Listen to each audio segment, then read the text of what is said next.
the tension between truth and freedom is tricky. Yeah. Because, in Real Unity, our documentary that we co-created, I was saying we're all flowers of one garden, and diversity of thought, and we can unify over this. Everyone, kumbaya. No, not anymore. You've decided that doesn't really work. No, I mean, not anymore, not currently. Maybe in the future, maybe. But I struggle because I don't want to have a utopian point of view. I think that actually can be very dangerous if you're not grounded in principles rather than platitudes. I'm not saying diversity of thought is a platitude. It could turn into one, because a platitude is a hollow statement that once had good foundation, good intentions, but within the context of conversations now, I think it actually has become a platitude as of now, because you wanted to talk about the woman life freedom movement. I've been thinking about what woman life freedom evokes in a socio-political context here in the U.S. And interestingly, my mom, I wouldn't say my mom's relatives, but, people, particularly young people, both men and women, even children who have been slaughtered by the revolution, they're chanting woman life freedom. Yeah. Braver than any of us have been in the U.S. because they have to be. And frankly, I think it's pathetic that in this country, there's so much cowardice and ignorance, and it seems forgetting about what is a woman, an adult human female, for God's sakes.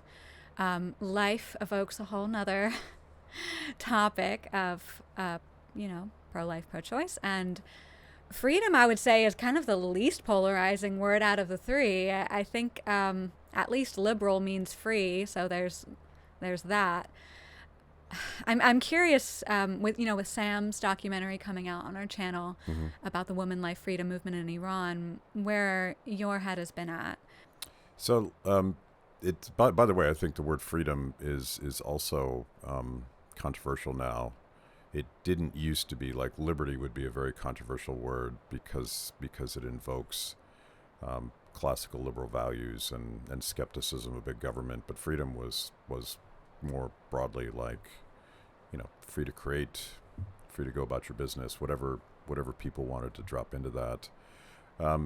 We did an earlier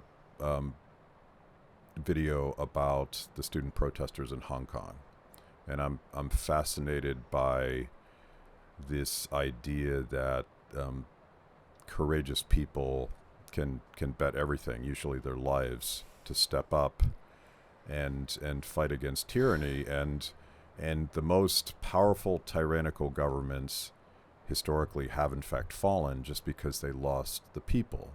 And the people is not really a collective. It's some brave person that steps up first.